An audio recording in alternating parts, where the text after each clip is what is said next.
Des montagnes russes comme Konda, Mauka, Untamed, Tikiwaka, des zones entières comme Karma World, Exotic Island ou Speed Zone Off-Road, ces dernières années, les parcs Walibi investissent massivement dans des nouveautés majeures afin de continuer leur stratégie de transformation dont on parlait dans ma vidéo sur l'histoire de Walibi. Mais le meilleur dans tout ça, c'est que c'est pas encore fini et que les trois parcs que sont Walibi Belgium, Walibi Holland et Walibi Rhône-Alpes ont encore beaucoup de surprises dans les cartons. Alors enfilez vos oreilles de kangourou et direction le futur des parcs Walibi jusqu'en 2030.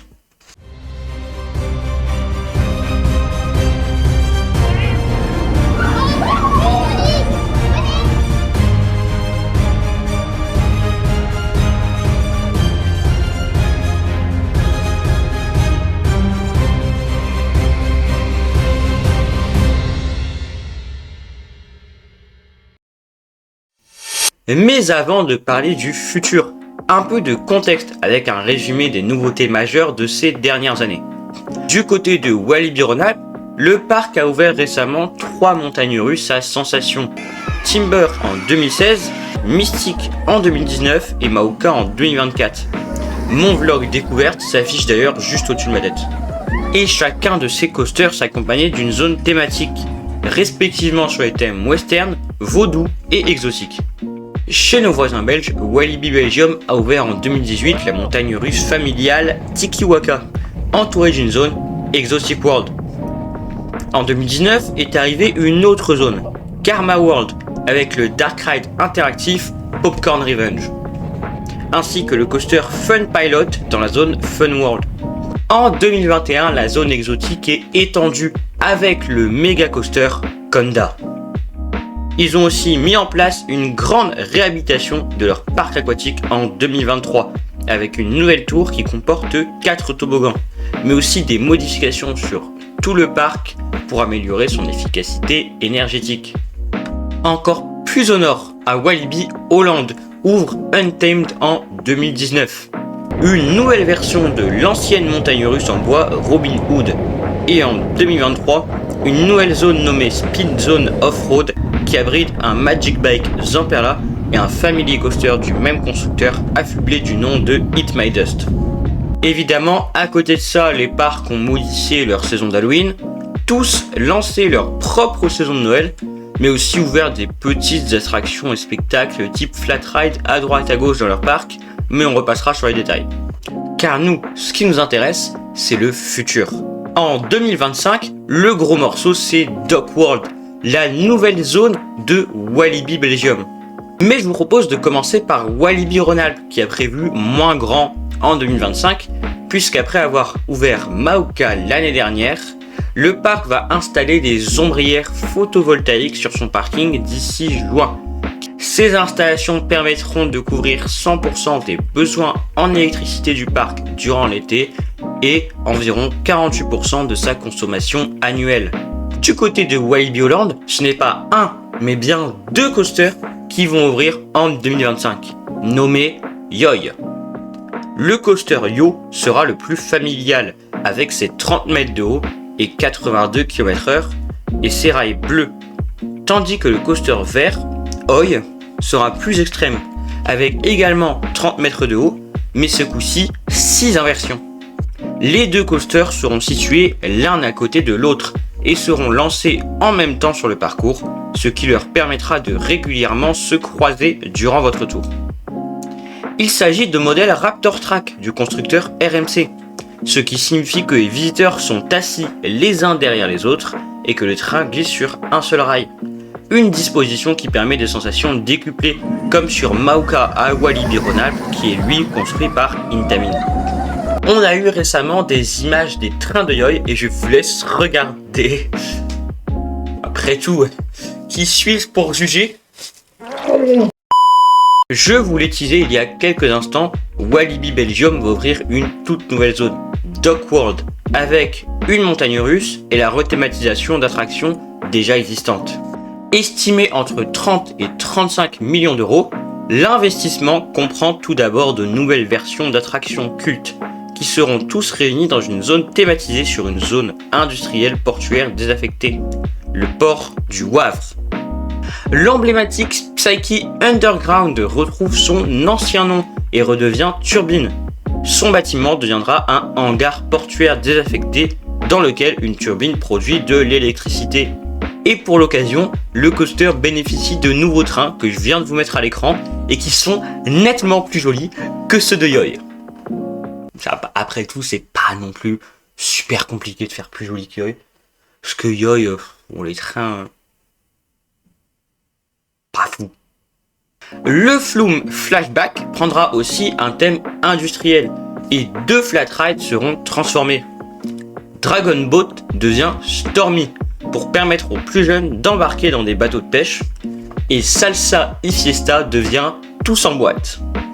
Il s'agit d'une petite attraction de tasses thématisée sur une usine de conserve avec un crabe géant qui est coincé dans une des boîtes. C'est tout simplement du génie.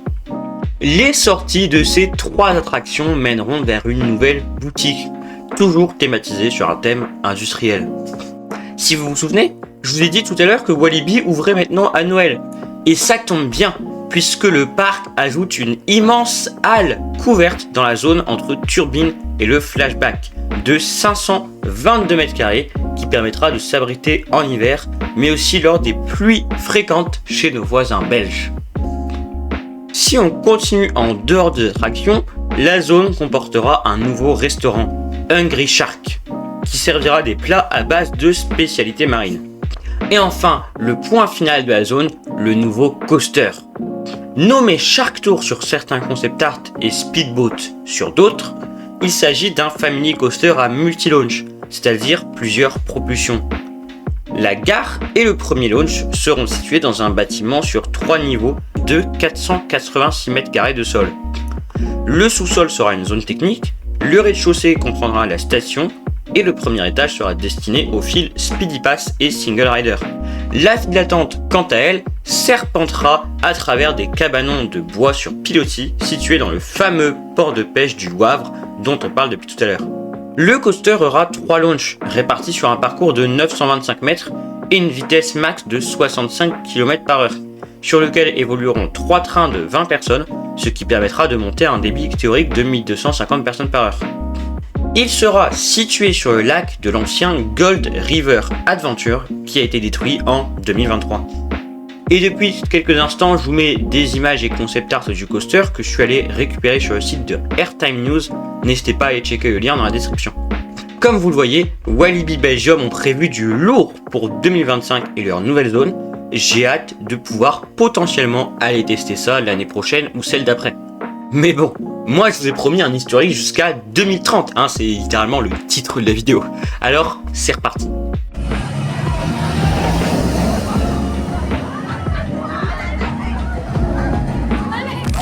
Pour 2026, Walibi Rhône-Alpes a annoncé une nouvelle attraction familiale à sensation pour sa zone exotique Island. Ce ne sera sûrement pas un coaster, donc ça risque d'être un gros flat ride ou, si on croise les doigts très fort, un dark ride ou un boat ride type Splash Battle. Toujours à Walibi Rhône-Alpes, mais cette fois-ci en 2028, on verra arriver un family coaster dans le style de Tikiwaka à Walibi Belgium ou encore Pegasus Express au parc Astérix, qui sont tous deux du constructeur Gerstlauer, qui est également le constructeur de la prochaine nouveauté de Walibi Belgium, Shark Tour, dont on venait de parler, ainsi que du nouveau coaster familial du parc Astérix qui ouvre cette année en 2025 et dont on parlait dans ma vidéo sur le parc Astérix en 2030. Donc ce sera encore peut-être cette société qui sera à la manette, avec un débit annoncé de 800 personnes par heure. Encore et toujours chez Walibi Rhône-Alpes, le parc exprime sa volonté d'ouvrir des hébergements d'ici 2029, en mettant l'accent sur une intégration harmonieuse avec la nature. Et un peu plus au nord, une zone indoor devrait ouvrir à Walibi Holland d'ici 2029, entre le parc et son village de vacances. Et d'ici 2030, gros changement à Walibi Rhône-Alpes, qui a exprimé son envie de se renommer en Walibi France pour renforcer l'attrait national du parc. Du côté de Walibi Holland, on souhaite atteindre cette année-là la neutralité carbone. Un très bel objectif, on verra bien s'il est tenu. Comme vous l'avez vu, depuis qu'on a évoqué DocWorld, on n'a pas parlé de Walibi Belgium. Tout simplement car je vous ai énoncé des faits, des choses annoncées, et que pour le futur de Walibi Belgium, il n'y a que des très grosses rumeurs très insistantes, mais qui ne sont pas datées. Et je vais donc vous faire une petite compilation de toutes ces possibles nouveautés. Dans les grosses rumeurs, on a notamment pour commencer l'inclusion de Pulsar dans DocWorld, qui avait été à un moment prévu, mais qui a été annulé. Effectivement, Pulsar se retrouve un peu seul dans son coin entre toutes ces nouvelles zones thématiques, et à mon avis, il peut pas rester comme ça. Ensuite, il y a plusieurs vieux coasters à remplacer, notamment Cobra, qui a fait pendant quelques temps l'objet de rumeurs sur un remplacement par une attraction média indoor, étant donné qu'il est situé entre deux autres bâtiments. Et le directeur du parc a démenti la théorie du Flying Theater.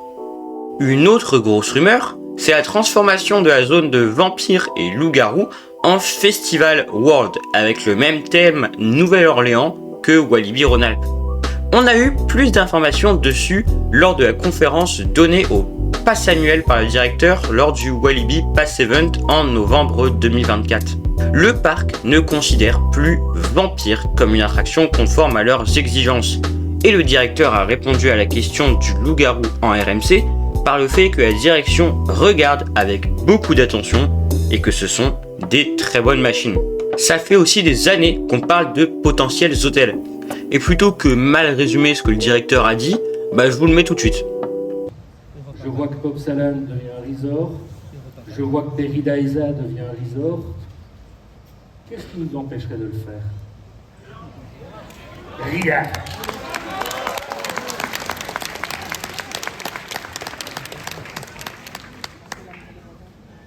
Rien, sauf peut-être quelques grincheux qui ne voudraient pas m'accorder le permis.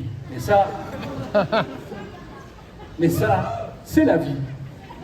Autre petite information récupérée lors du Walibi Pass Event, quelque chose se tramerait derrière Conda. Conda doit certainement, ou en tout cas avait comme objectif d'être une zone un peu plus obscure, on va dire, sans parler de peur.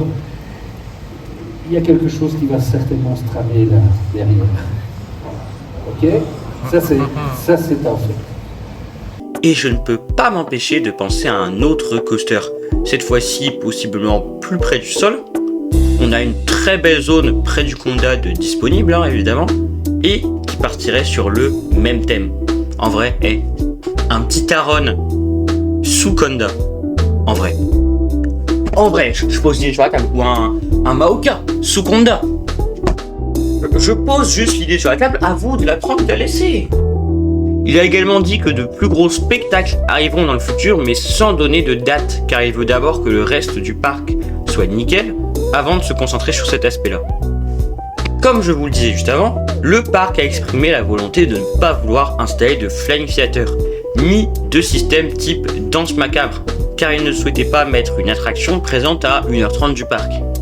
Mais ils affirment avoir quand même discuté avec des commerciaux d'Intamin, donc pourquoi pas une autre des attractions de ce constructeur. Personnellement, j'aimerais beaucoup un Dome Ride, la technologie a l'air folle, j'ai très envie de pouvoir le tester en vrai.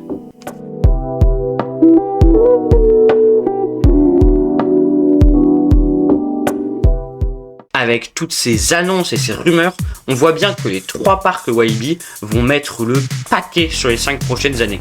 Et j'irai sûrement tester certaines de ces nouveautés.